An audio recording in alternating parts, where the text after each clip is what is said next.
Keir Starmer quietly installed a new cabinet secretary, which, if you're not sure how important that is, really friggin' important. Essentially the person who runs the entire British state. Most powerful job that you've never heard of.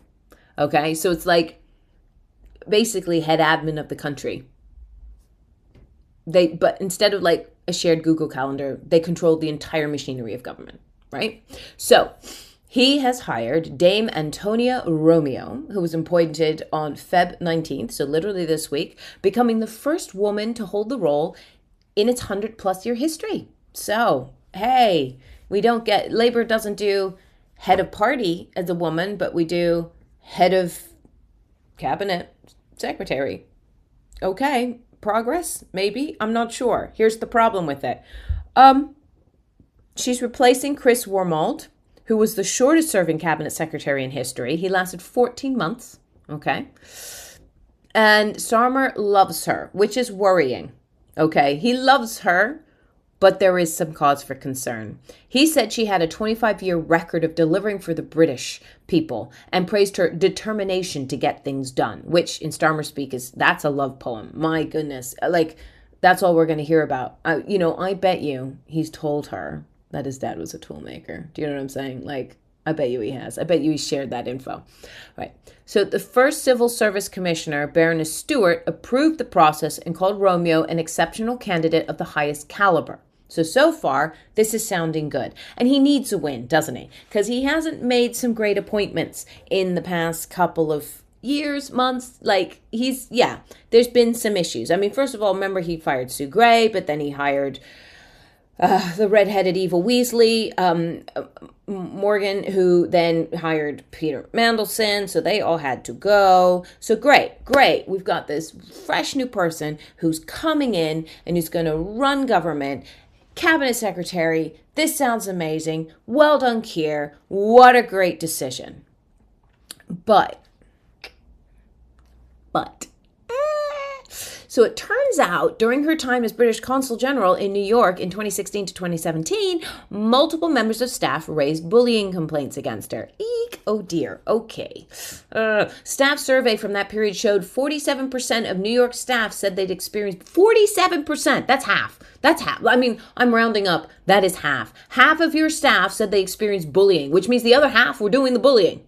I mean, mathematically speaking, I'm not sure. I don't want to accuse allegedly. I'm just saying when half of your staff think they've been bullied, or you've got one massive bully at the top creating a culture, that's insane. The average across civil service is normally below 10, which I don't know why you say that, like that's a good thing. Oh, no, average bullying rates are below 10%. Oh, yeah, no, we have low bullying rates. No, good bullying rates are 0. 0 is a good bullying rate. So either something very specific was happening in that office or New York just has that effect on British diplomats. I just don't think so. Not New York. Anyway, in documents seen by the BBC, colleagues described her as unreasonable, degrading, demeaning.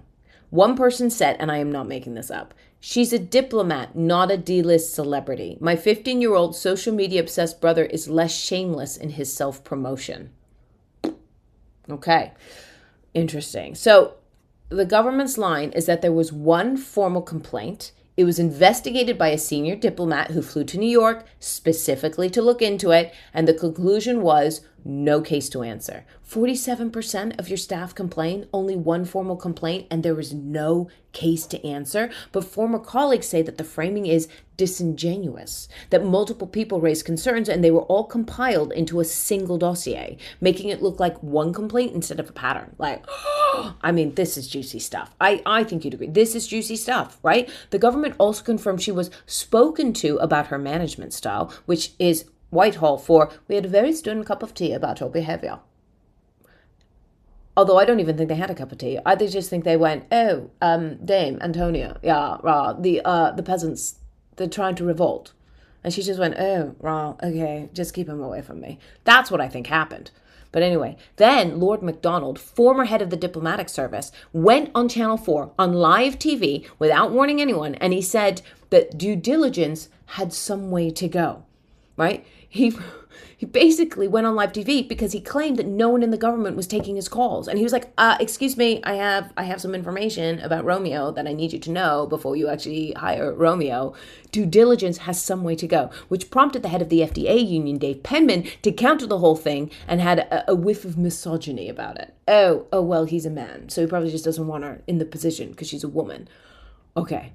Honestly, both can be true at the same time, okay? It can be true that powerful women face scrutiny that men in the same position never do, and it can be true that 47% of your staff reported bullying.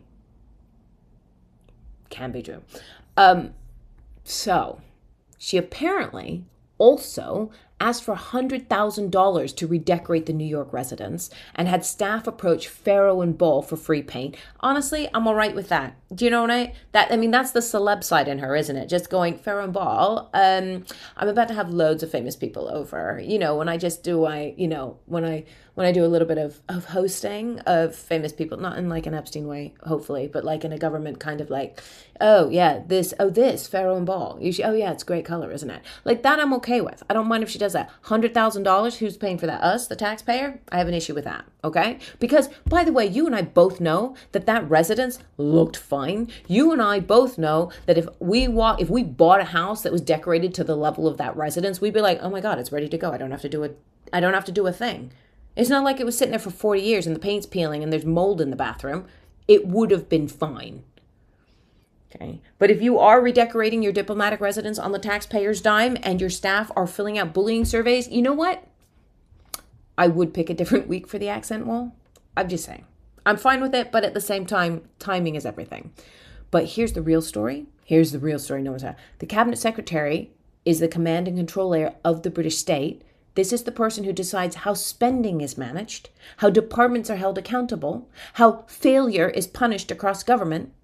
When Starmer says he wants delivery, what he means is centralized power. That's what he means. Romeo isn't just head of the civil service. She's the enforcer. And also, it just came out yesterday, by the way, that somebody actually broke into a safe where there were papers about other things that she was being investigated for, and those papers have disappeared.